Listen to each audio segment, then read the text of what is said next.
will volunteer myself to you, and then no one can say that there was more I could do.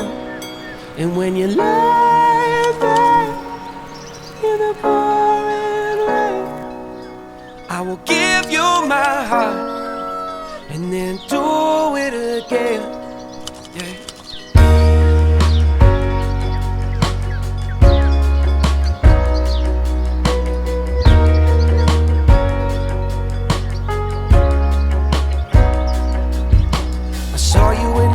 Hallo und herzlich willkommen zur 4. Episode des Alpenabenteuers 2021. Schön, dass du wieder da bist. Es bricht der Tag 5 an und ich blicke auf den Vortag zurück, wo ich eindrucksvolle Pässe wie den Julia-Pass, den Maloja-Pass und den Splügen-Pass gefahren bin. Heute entdecke ich die letzten Highlights in der Schweiz, bevor ich morgen nach Österreich fahre und die für mich spektakulärsten Pässe in Angriff nehme. Das Finale meines Alpenabenteuers 2021 naht. Na dann, viel Spaß beim Schauen.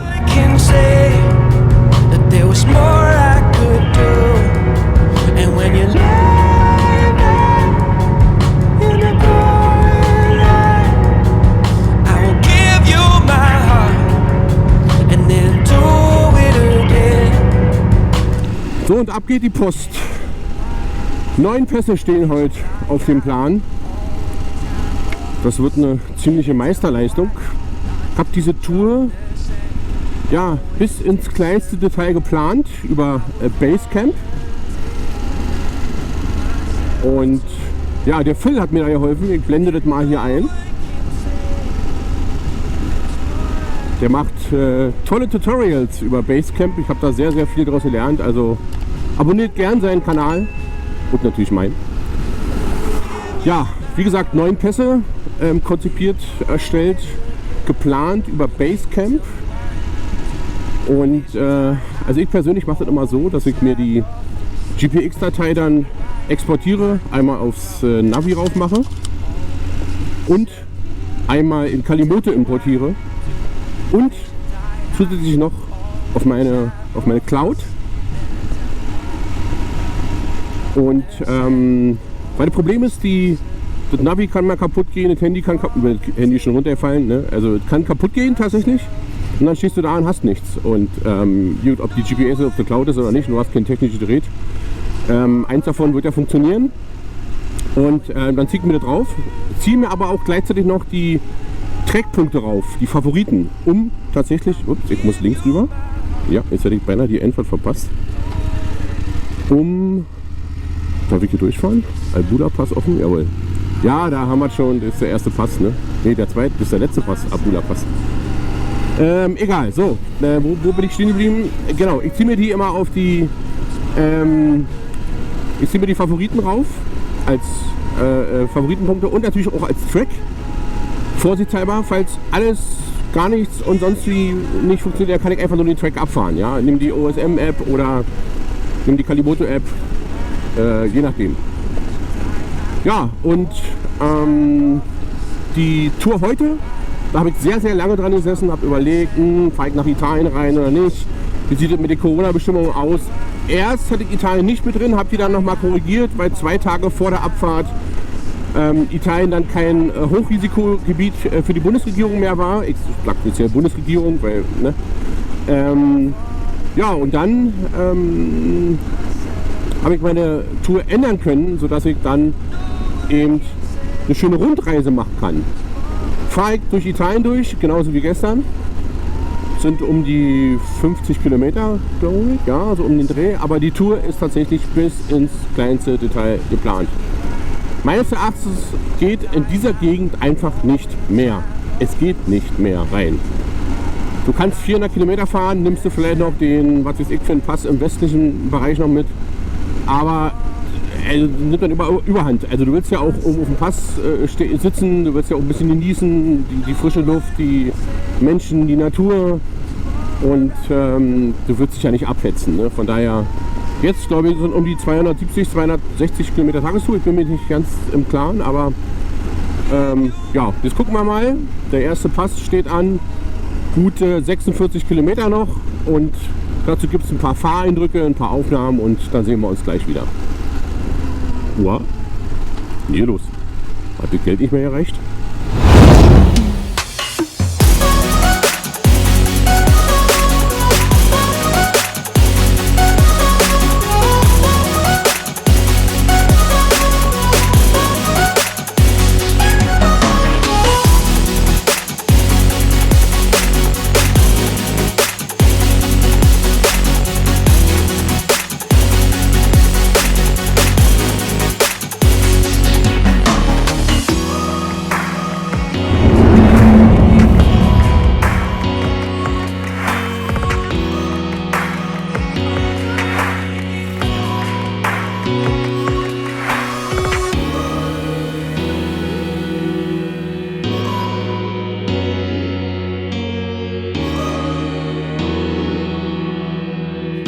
I'm not gonna lie, daughter had on a Yagi, her brain fried. My lady Papa's Zenny, other lady popping Molly, why she waiting on me? You're in my area, you're in my area. Keep on heading if you want, I drive it like you know. I don't wanna hear you, jig up I ain't you know, like I'm Bango.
Der erste Pass meiner heutigen Tour, der Fluela Pass, ist 2383 Meter hoch, 30 Kilometer lang und hat eine maximale Steigung von 10%.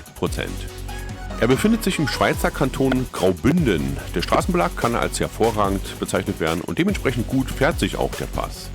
Eine Maut ist nicht fällig, der Pass wird auch von BMW als Teststrecke benutzt. Persönlich habe ich auch einige Testautos auf der Strecke gesehen. Der Fluela Pass ist für seine großen Schneemengen bekannt. Wollt ihr ihn im Frühjahr oder im Herbst befahren, solltet ihr euch schlau machen, ob er auch tatsächlich geöffnet ist. Wow! Wow, wow, wow, wow, wow, Murmeltier! Murmeltier! Sehr geil!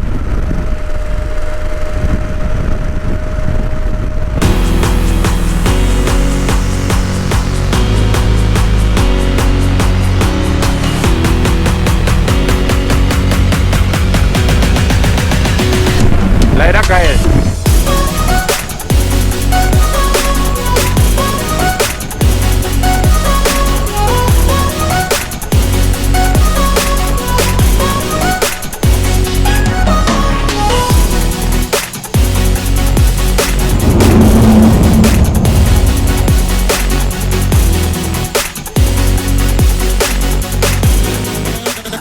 gonna lie, daughter had Yagi, her brain fried. My lady Papa Zenny, out her lady popping Molly, why she waiting on me? Yogi my area, yogi my area. Keep on heading if you want, I drive it like you know. I don't wanna hear you, 지겹잖아 이제 넌 like I'm Bango, cutting my hair. I just keep going though, 소식건 날 믿고 I fly non-stop, Kelly에서 뉴욕 구름 위로.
Knapp 40 Kilometer hinter dem Fluela-Pass wartet der Ofenpass auf mich.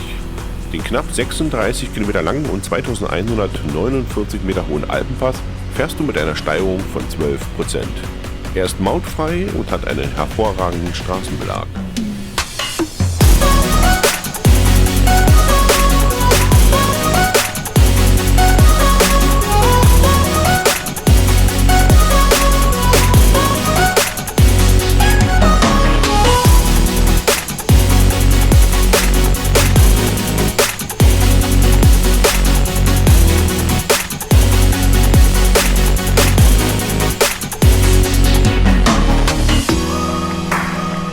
Der Name des Ofenpasses leitet sich übrigens von den Schmelzöfen ab, die es in der Region noch im Mittelalter gab. Eine Nachbildung ist auf dem Passscheitel zu finden.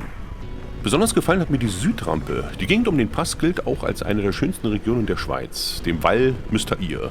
Das größte, vollkommen der Natur überlassene Wildnisgebiet der Schweiz.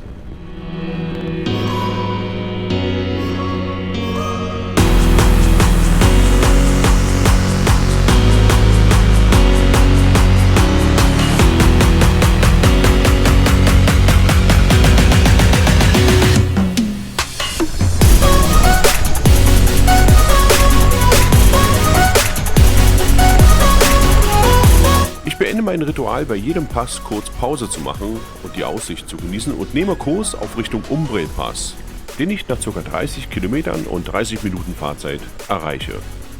Die höchste Stelle der ca. 15 Kilometer langen Strecke liegt bei 2503 Meter. Er ist damit der höchste Straßenpass der Schweiz mit einer maximalen Steigerung von 12%. 33 Kehren auf nördlicher Seite und 39 Kehren in Richtung Bormio sind der Lohn für die Befahrung.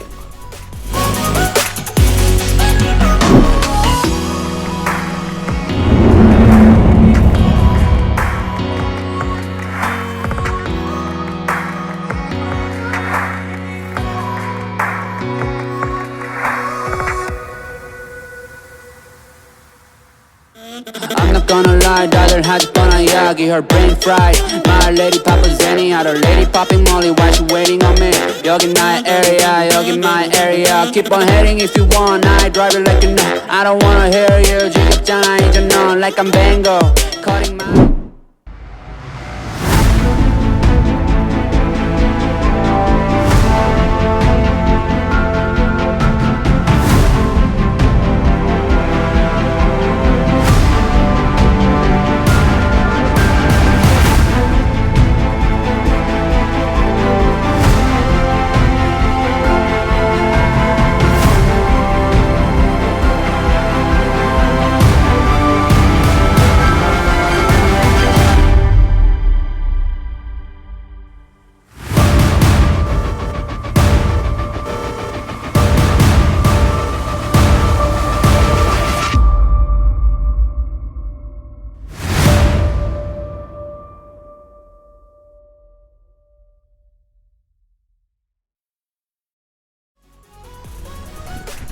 Straße wurde 1901 fertiggestellt und passiert unmittelbar nach der Passhöhe die Grenze zu Italien und mündet anschließend in die Südwestrampe der Straße über das Stilfser Joch.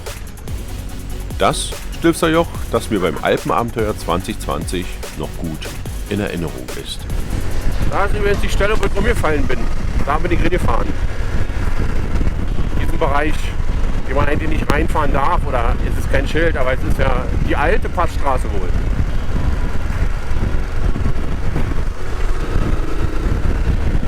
So, ich mache jetzt hier keine Bilder mehr. Wer die sehen will, der soll sich einfach noch mal die erste Alpentour 2020 ansehen. Ich glaube, im 5. Teil sind dann die Aufnahmen zu sehen.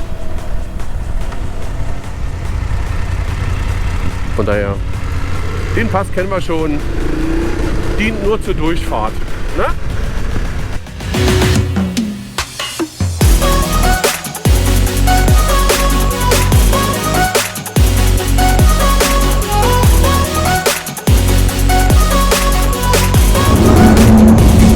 Weitere 40 Kilometer und 50 Minuten später befahre ich den Passo di Fossagno mit seinen 2291 Metern Höhe. Er ist 37 Kilometer lang und mit der maximalen Steigung von 12% fahre ich weiter in Richtung Livigno, mitten in die Lombardei hinein. I'm not gonna lie, daughter had on a Yagi, her brain fried. My lady Papa Zenny, other lady popping Molly, why she waiting on me? You're in my area, keep on heading if you want, I drive it like you know. I don't wanna hear you, 지겹잖아 이제 넌 like I'm Bango, cutting my hair. I just keep going though, 소신껏 날 믿고 I fly non-stop, Kelly에서 뉴욕 구름 위로 hop on, drive.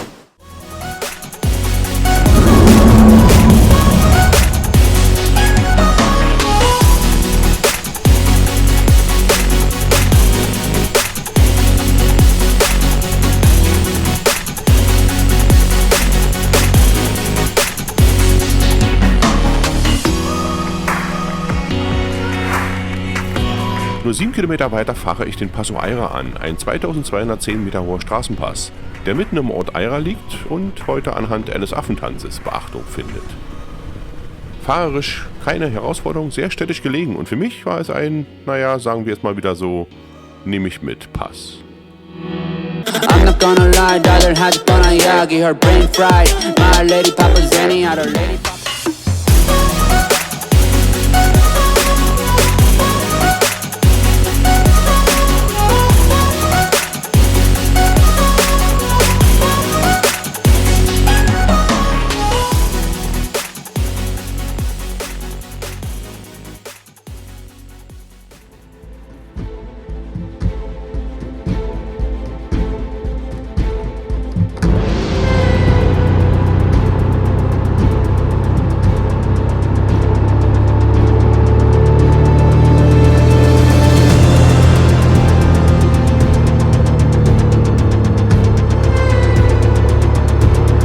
Weiter geht mein Abenteuer in Richtung Südwesten, wo ich auf den Livigno-Pass stoße, der die Grenze von Graubünden der Schweiz nach Italien darstellt. Mein 6. Pass am heutigen Tag.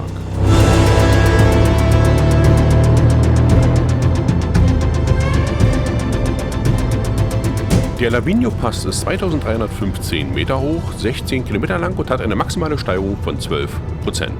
Und wie bei jedem Pass mache ich kurz Rast, präsentiere den Grenzpolizisten meine Stroheinlage zum Affenbeat und entspanne mich bei frischen Temperaturen. I'm not gonna lie, daughter had on a Yagi, her brain fried. My lady Papa Zenny, other lady popping Molly. Der Pass verbindet Bormio mit dem zollfreien Livigno. Der Ort ist Zollausschlussgebiet der Europäischen Union, was günstigen Sprit mit damals 1,17 € der Liter bedeutet, was rund 30 bis 40 Cent günstiger ist als normal.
Bevor wir aber den Bernina Pass fahren, bin ich gezwungen, eine kleine Fahrpause einzulegen.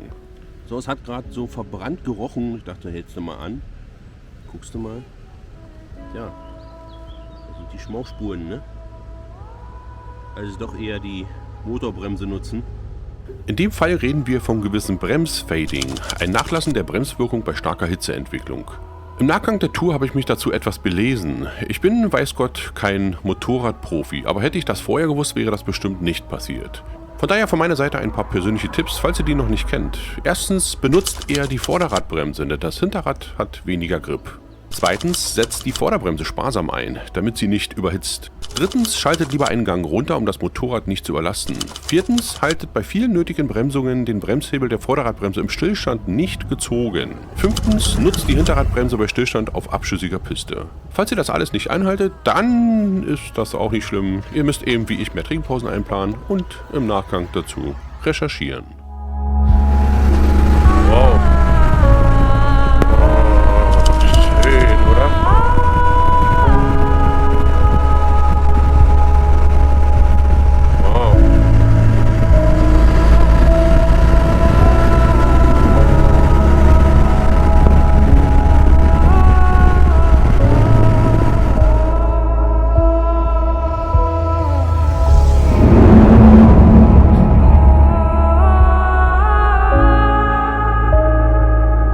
Ein Wort zum Bernina Pass. Wow, ein mega guter Pass, der sich hervorragend fahren lässt. Knapp 2330 Meter hoch, 33 Kilometer lang und mit einer Steigung von maximal 12% gehört der Bernina Pass zu den Highlights des Tages.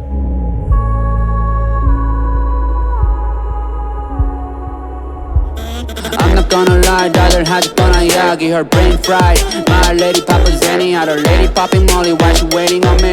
You're in my area, keep on heading if you want, I drive it like you know. I don't wanna hear you, jigga jana, ain't you know, like I'm Bango, cutting my hair, I just keep going though. Der ist richtig, richtig geil. Der hat fast keine Kehren, aber schöne, wie soll man sagen, diese schönen Kurven, die so schön langgezogen sind und links, rechts, wo du dich einfach gleiten lassen kannst. Gar nicht bremsen, einfach Gas halten, Tempomat rein und links, rechts, schön lang hingleiten. Gute 10, 12 Kurven hintereinander weg. Die sieht mir viel, viel lieber als die blöden Kern.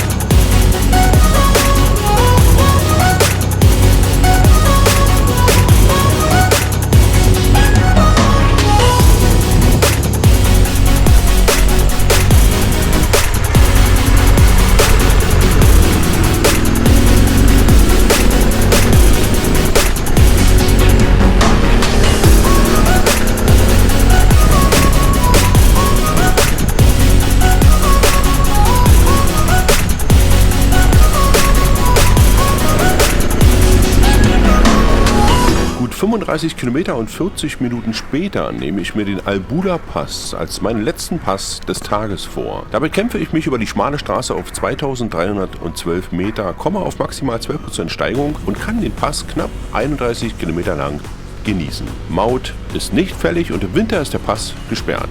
Das Passgebiet liegt auch in einer hochalpinen Zone, wo selbst im Sommer manchmal mit Schneefällen zu rechnen ist.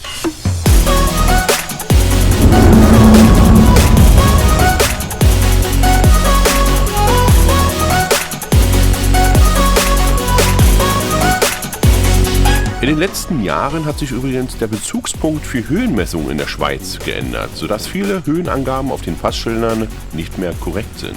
Beim Albula Pass sind das gute 3 Meter Höhenunterschied.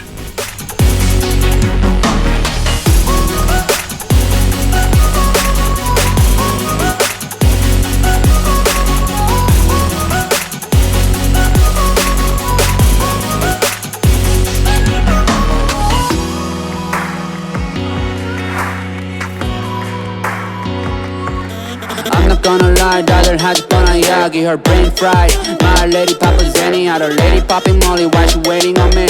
You're in my area.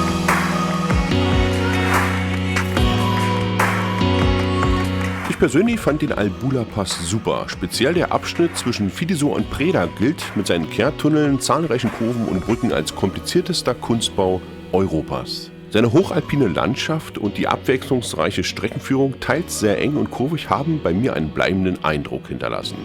Ein krönender Abschluss des Fahrtages.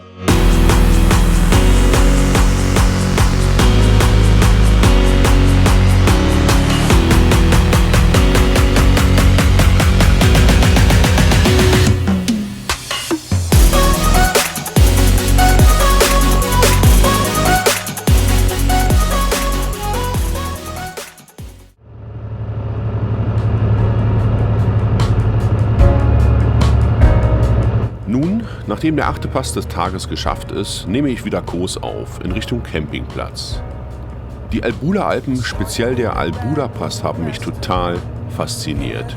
Alle Pässe hatten ein Wahnsinnspanorama. Es herrschte kaum Transitverkehr und die wunderschönen Strecken führten durch hochalpine Zonen. Was will man mehr? 264 Kilometer, 4 Stunden 15 Minuten als reine Fahrzeit und ganze 9 Stunden stehen auf der Uhr. Eines geht mir an diesem Abend noch durch den Kopf.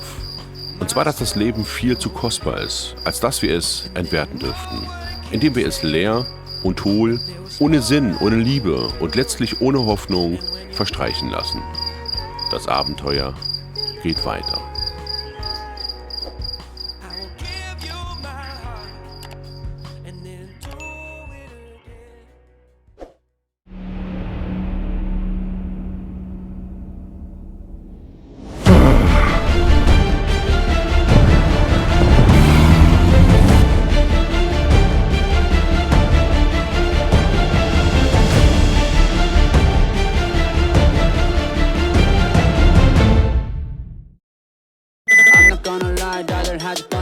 Her brain fried. My lady Papa Zenny, out her lady popping Molly. Why she waiting on me? You're in my area, you're in my area. Keep on heading if you want. I drive it like you know. I don't wanna hear you. Just Ja, komm mal her. like I'm Bango. Chelsea. So, ab zum Chelsea-Platz.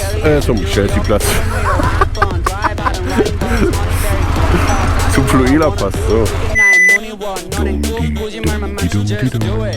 Like Nike, just do it, get to know me and I never flow. Got time and no need money, gain and chill. Fendi snakes on my belt, yeah, I'm feeling first class. Yo, don't cash flow.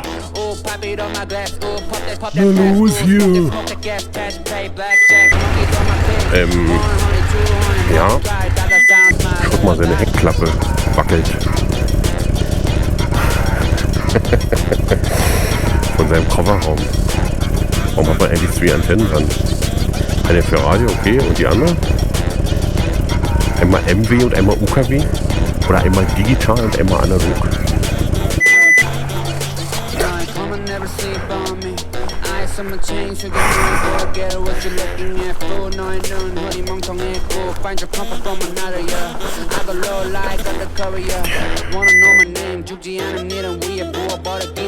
You can even guess me, cause I'm baby. High, low, low, up, she there, not like maybe.